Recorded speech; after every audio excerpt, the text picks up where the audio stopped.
inside by Ginn. And they'll bring him down at the 27-yard line. Give him a couple on the catch. It's 2nd and 8. You got the big lead defensively.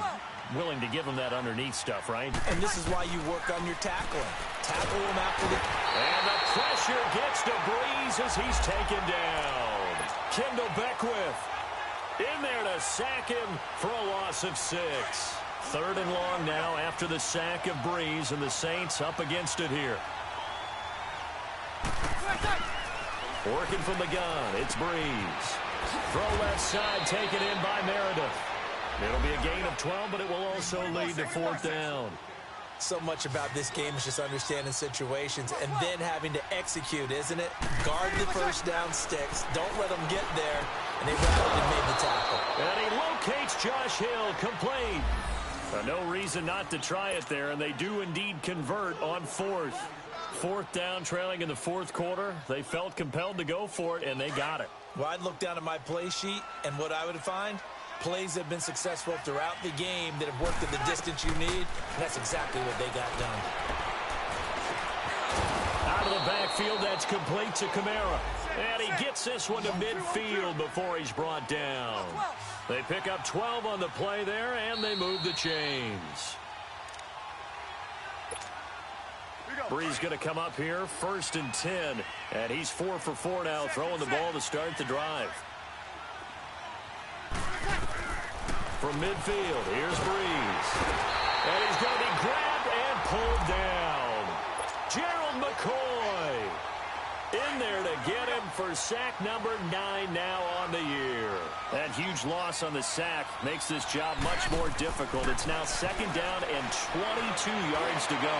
Now a desperation throw deep downfield. Oh, he dropped it. They were looking for him in the middle 3rd. He couldn't catch it. Now 3rd down. This defense was definitely alert to the possibility of the deep ball, and they were more than ready for it. They've got the lead, 4th quarter. Maybe can expect more passes like that downfield. Over the middle, that's caught by Meredith. They'll get 19 out of this, but it will still bring up a 4th down. They're going to need to get up and set in a hurry. They didn't get the first down, but I have to say I do like the call. I like what they were trying to do. Try and hit your receiver on the run and see if he can pick it up. Keep it on his feet, get a little rack yardage. Yeah, but a nice job defensively to get to him and keep him short of the 1st. No reason not to try it there, and they do indeed convert on 4th.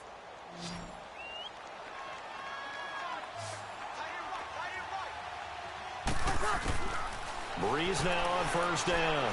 He's going to let it fly. And incomplete, a drop there in the middle 3rd of the field. That'll bring up 2nd down. On every offensive coordinator, every play caller sheet, they have about 5 or 6 plays per game that they call shot plays or big plays, and you don't get many opportunities to dial them up, and they just did, and they drop it with a great chance to make a big play. That's going to hurt. He goes for 18 there as the drive will continue.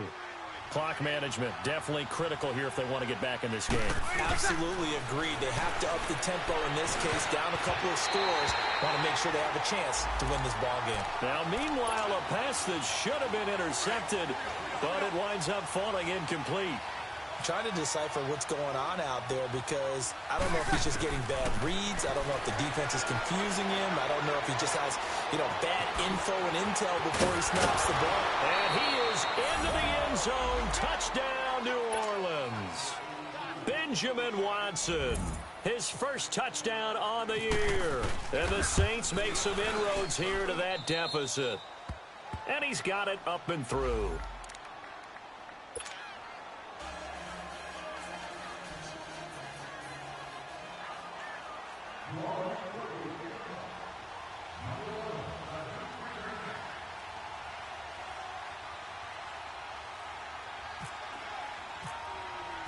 Morstead, the punter, out to kick it off. That'll be taken in the end zone.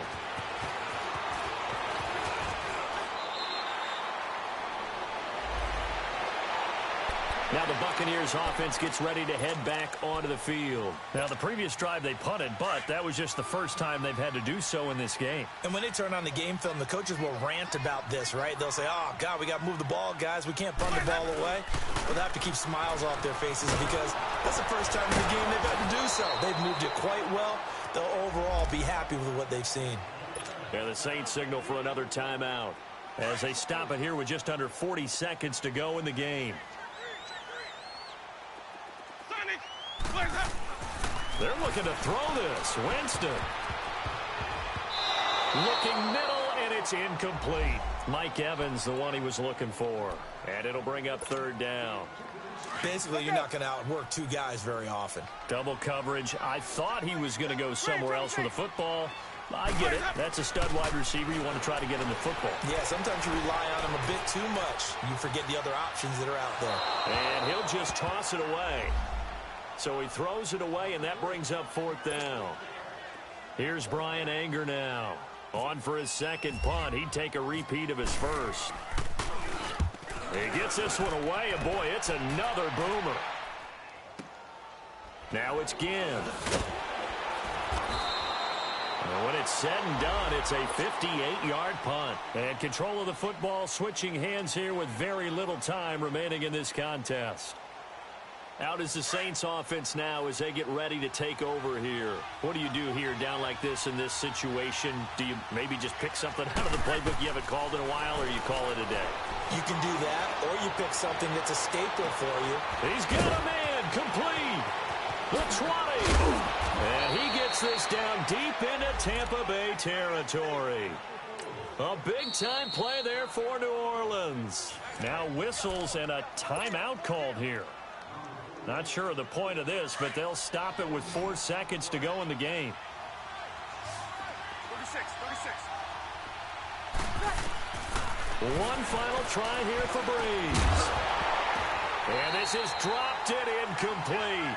Well, there's a metaphor for how this one is gone as time has run out on this ball game. Charles, we saw a lot of points go up in this one.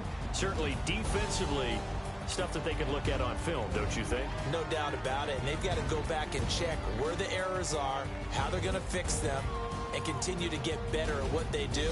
But they also need a little adjustment with their confidence. To give up that many points, even if you win a game, that can hurt you. So for the Bucs, it's a very important win as they move to 9-4 now on the year. And they'll hit the road next week to take on the Baltimore Ravens. Meanwhile, for New Orleans, they can ill afford to drop too many more as they fall to 7-6 on the year. And they'll be on the road next week for a matchup with the Carolina Panthers. So for our entire crew, alongside Charles Davis, I'm Brandon Gaudin. Thanks for watching, everybody. We'll see you next time.